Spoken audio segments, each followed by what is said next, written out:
Hi, everybody. This is the start of day 1 to 3 of my pantry challenge. So this is a hodgepodge of things that I just wanted to talk through. I have a lot of frozen roasted pumpkin puree in my freezer. So I'm on a mission to use up pumpkin puree in a big way. And then the slightly greenish powder in the large jar is a mix of pea protein, spironella, and psyllium husk, where I just sort of dumped the last bits and pieces of all of the bags of those things that I had, and I'm trying to really be conscientious to remember to put a few tablespoons in all of my baked products. So the result of this mess is mini loaves or muffins that are like just a plain chocolate muffin. It's not a super strong chocolate taste, but it used up a lot of things from my pantry, like my cocoa powder that I have hanging around after holiday baking, and that a bit of pumpkin puree, a bit of leftover applesauce instead of oil, all those bits and pieces. So this will be breakfasts for the week for at least a few days. Then I've got some prep stuff. So I have some fresh veggies left over from Christmas. I have a pile of carrots, I have a bit of celery, and then I ordered some leeks in my last December grocery shop before starting the pantry challenge. So I just pulled these things out to prep them into single serving turkey noodle soup bags that I can put in the freezer, because I am a soup eater and my hubs is not. So the result of that was some veggie scraps that I'll save to make stock, and then 5 single portions of turkey noodle soup, veggie, and leftover meat bits that can then just be combined with an equal amount of bone broth or stock from the freezer as well. That's what it looks like from the top. I added a bit of seasonings in there, some garlic, salt, and pepper and bits and pieces. And then there they are, single serves, ready to go in the freezer, so that it's kind of a dump and cook easy dinner or lunch for me. I also took the time to clean and slice the leeks, chop up the greens and the leftover little bits of celery, so that I have these things in the fridge ready to cook with for the rest of the pantry challenge. I took a break to have a cup of tea. So I have a huge container of coffee and tea products. So one of the things that I want to just kind of keep in mind throughout this pantry challenge is that there's absolutely no need to like hoard those things. I can just use them and drink them, but I need to remember to pull out that container and use it. So this is a bit of tea that I picked up at Marks and Spencer in Macau in October. That I'm excited to have. It's kind of a treat. All right, then for myself and the hubs, we eat a lot of hummus. We like to have hummus on hand in the fridge at all times. So I pulled out some pantry spices and then some it's tinned chickpeas, but they're in that sort of like Tetra Pak type thing. So this was makings for hummus. And then a mid-afternoon snack of muffin and apple. And this was part of the hummus making bits and pieces. I also squished up some white beans with random red onion, green onion, little bit of mustard, and some seasonings to make like a bean spread. And this loaf of sourdough rye is from the freezer. We found one of our grocery delivery stores here has really nice frozen sourdough loaves that you can just refresh in the oven quickly. So we have been keeping those on hand in the freezer to have when we want them. And this was the result. Some open-faced bean spread sandwiches and cherries and grapes for lunch that day. This is sort of the hodgepodge makings for a curry. I like to make curry at least once a week because it uses up odds and ends of vegetables. These 2 peppers, for example, were getting kind of like weirdly frozen in the fridge because of the corner that they were in the veggie drawer. There's homemade turkey stock in that container from the freezer. And then I buy all of my fish at IKEA. Here, that's like, I guess, just one of the places that I trust to buy fish. They've got this new product here in China that are like just little cubed up pieces of salmon. It cooks really fast and it's super convenient to just dump into a curry. So I usually have at least 5 or 6 boxes of that on hand. One of the reasons, if you watched my introduction video to this pantry challenge, is that here in mainland China, we've been living through lockdowns and restrictions since January 2020. So basically nearly 3 years now. And that's resulted in long-term periods where it's been frustrating or difficult to get groceries, or frustrating or difficult to get specific things. Like, for example, I'm not able to make a trip to IKEA. So I've created these patterns in my behavior where I'm stockpiling things, and I don't like how it feels. It's like all part of this COVID lockdown anxiety that I have, and it's one of the main reasons why I want to do this pantry challenge this year, to just kind of see how long I can go. My goal is 50 days. To really clear out these stockpiles of things that I've been keeping on hand. Not to say that I won't just go out and buy the same thing after the pantry challenge, but that I don't need to keep 60 to 90 days worth of food like at my fingertips. We do not have the storage space for it. We're surrounded by piles of pantry food right now, like in our living room and office area. So this is just a bit of my motivation. And then I really like this brand of Thai curry. I like to combine a scoop of the Thai curry paste and a scoop of the Tom Yum paste, because it just gives a depth of flavor to my curries. So that's the hodgepodge veggie and salmon curry, and plated up. It was delicious. I added some potatoes in there, and that really like makes it hearty. Sometimes the hubs prefers not to have rice as a side. I usually like to have rice, but if we're trying to just kind of quote unquote eat healthier, we cut down on carbs a little bit. So I just put in some more of starchy veggies to give me that kind of satisfaction for the meal.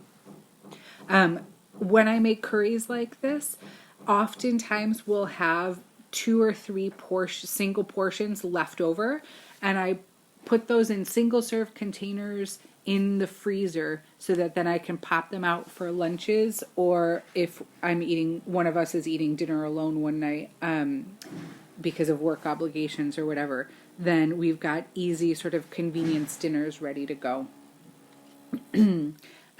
This, I believe, is the next morning, my muffin and tea breakfast. Those are those chocolate pumpkin muffins from the first day. And then I needed to deal with the Christmas turkey leftovers. So every year for the last, I guess, 4 or 5 years, we've made a Christmas turkey. And you might be rolling your eyes right now and saying that's really a normal thing to do. But it is very expensive to get turkey here in mainland China. We pay around 150 Canadian dollars for a 7-kilo turkey. So we really make that turkey last like nearly the whole year. We eat it for Christmas dinner. The hubs cooks it. And then we eat sandwiches from the white meat for at least usually up to a week. And then I make carcass broth. I save the bones and make bone broth. I save the neck and giblets and make a third round of usually like a veggie and bits broth, so that we have like 3 rounds of what comes out to between 2 and 3 liters of broth each time. And then this is what's left of the meat for the turkey this year. So what I ended up doing is I removed all the skin and cartilage and put that aside into a Ziploc baggie for a round of stock. I did 1 portion of white meat and 2 portions of dark meat. Just sort of picked it all apart and kind of made it nice and bite-sized so that those can be turned into pot pie, pasta salad, curry, whatever. We've got 3 full meals of meat that's left over from this that's been hanging out in the fridge since the holidays. I also, when I made the carcass broth, picked the bones completely clean, and I have 2 meals worth, like 2 meals for both of us worth of the meat from the carcasses. So that, again, probably will end up being something like a curry or a pot pie. Last year I made a pasta salad with some of the dark meat. I just chopped it up fine and tossed it with the fattoush salad dressing that I like to make from scratch, roasted red peppers, artichoke hearts, and sort of Mediterranean seasoning, and like a ton of garlic. And it was really nice. I ate that for a couple of weeks. So that might be one of the plans. But we're turkeyed out now. So this all got processed and put into the freezer for future use. As I've been processing things to put in the freezer, I've also been keeping an eye on what's already in the freezer. And from about a month ago, I had a little bit of a chunk of pot roast left over from a beef pot roast that I made. And I had sort of all the fixings. I had half a bag of tortilla chips and the better part of a jar of salsa and some onions and lettuce and cheese and things like that. So I turned the leftover pot roast into pot roast nachos, and it was like the yummiest kind of celebratory New Year, still on holiday kind of main meal of the day that day. All right. I get gifts a lot. I'm in education, so I often get coffee, tea, and lotion as presents. And I'm not a huge coffee drinker when I'm at home. So I have quite a stockpile of things like these single serve Starbucks. So I made a day drink treat for myself that day with a single serve Bailey's and a Starbucks coffee that I had received as a gift. And I relaxed with my cats, and this is Charlie. This is Charlotte, our youngest cat, where we were just sort of relaxing on the sofa and enjoying the afternoon. So eating from the pantry doesn't mean restrictions. It just means looking at what you have and using it, right? All right, wrapping things up. So this was actually dinner that day because the nachos were so filling that by the time I got to the evening, I just wasn't that super hungry. So I had some of that lovely sourdough rye with butter, some cherries, an apple. The fruit in a lot of these pictures, we'd gotten like a beautiful fruit basket for the holidays. So we have a lot more fresh fruit at hand than usual. Usually we have like maybe a week's worth of fresh fruit, but right now we have probably a month's worth, so we'll see how long it lasts. These are also just some dry roasted unsalted peanuts. Every year for the hub's birthday, I make Sweet Marie bars, and we don't eat a lot of peanuts. The nuts that we enjoy eating mostly are cashews and almonds that we keep a big stock of. I also have a big stock of mixed nuts, just to have a protein and fat source in case of lockdowns, like I said before. So eating through nuts is going to be important. Anyway, I've got a stockpile of peanuts from the Sweet Marie bar, so I'm trying to just have a quarter cup here and there. And then that orange bit is a crustless pumpkin pie. I think the recipe actually calls it like crustless pumpkin pudding or something like that. It's a recipe that I really enjoy and has been great for using up the insane amount of pumpkin that I have in my freezer. I probably have about 15 or 20 kilos worth of frozen roasted pumpkin in 2-cup portions. So that's going to be a big push using it up. This recipe is lovely. It's got cornstarch and pumpkin pie seasoning, condensed milk, and maple syrup as the sweetener. And I just do it in those mini loaf pans like you saw from the muffins. and it freezes perfectly and thaws really quickly. Is kind of nice to eat like semi-frozen if you want a chili treat, or easy to heat up as well. So that's, I think I have eight of those, 7 or 8 still in the freezer. So those will make an appearance definitely throughout this pantry challenge. All right, next day I had 2 muffins because I had to adventure out into the world to get a nucleic acid test to be eligible to go back to campus. Unfortunately, I'm still testing positive, even though it's been more than 2 full weeks. It's been the entirety of my winter break that I have had the COVID. So anyway, knowing that those muffins aren't going to last forever, I had 2 just to have a bit of energy as I went out into the world for the first time through break. And then for lunch, in the pickle jar is the leftover bacon grease over the holidays. We almost always make bacon at least once or twice. This year was twice because the hubs likes club sandwiches. So with the leftover turkey, there's that leftover sourdough rye from the freezer, an orange from that fruit basket, a couple of eggs, and in the jar is rhubarb compote that I can usually find at one special grocery store in Macau when we're able to cross the border. Last time we went in October, I bought 2 jars worth. It's very expensive because it's an imported product. It's sticker shock expensive, much like the turkey price I quoted for you. So I really make that rhubarb last. And I turned this into like a breakfast smorgasbord with, and at the last minute I added a scoop of cottage cheese to my eggs, which I like to do. So this was my kind of brunch lunch that day.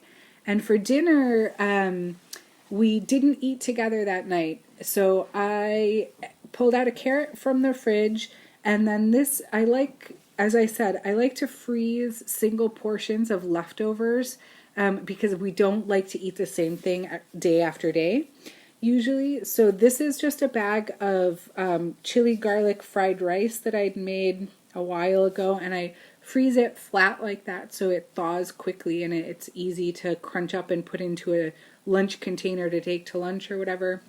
And then the butternut squash is the last butternut squash from my organic farm order of gourds from October. So I was just in the mood for it, and I was kind of worried that it wasn't going to last too much longer. And I have 2 giant, like 6 or 7 kilo pumpkins left that are not cooked yet, that are still on the shelf. And I know that they're going to start to get soft spots. They haven't proved themselves to be very good for storage just in our environment. We live in a tiny apartment in a high rise in a subtropic climate.